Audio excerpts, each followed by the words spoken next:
নমস্কার, আমি doctor Sabyasachi Saha, consultant brain and spine surgeon. আজকে আমরা আলোচনা করব শীতকালে স্ট্রোকের টেন্ডেন্সি কেন বাড়ে।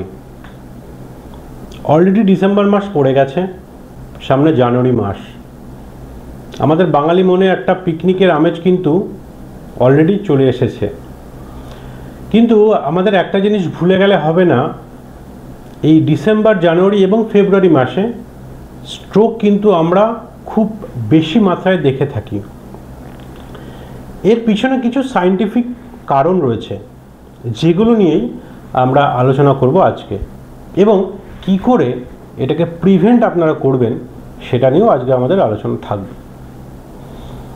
তো এই শীতকালে যেটা হয়, এই ঠান্ডার জন্য আমাদের যে বডির ভেসেলগুলো থাকে সেগুলো সংকুচিত হয়ে যায় বা কনস্ট্রিক্ট করে যায়, যার জন্য যে টার্গেট অর্গানে ব্লাড সাপ্লাই পৌঁছানোর কথা সেটা পৌঁছায় না, এবং এর ফলস্বরূপ আমাদের স্ট্রোক দেখা দিতে পারে।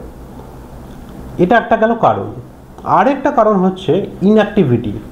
মানে শীতকালে আমরা জবুথবু হয়ে বাড়ির মধ্যে বসে থাকাই পছন্দ করি বেশি।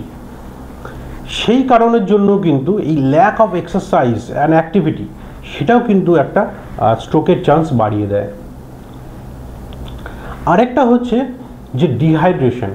আমরা জল কম খাই, আমাদের তৃষ্ণা কম পায়, মানে আমাদের তেষ্টা কম পায়, সেই জন্যই ডিহাইড্রেশন হয়, এবং সেখান থেকে রক্তটা বেশি গাঢ় হয়ে যায়, যার জন্য কিন্তু স্ট্রোকের রিস্ক বেড়ে যায়।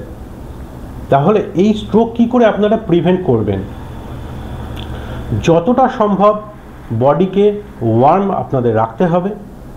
অ্যাক্টিভিটি মানে ধরুন প্রতিদিন আপনি 2 কিলোমিটার সকালে এবং 2 কিলোমিটার বিকালবেলা হাঁটুন।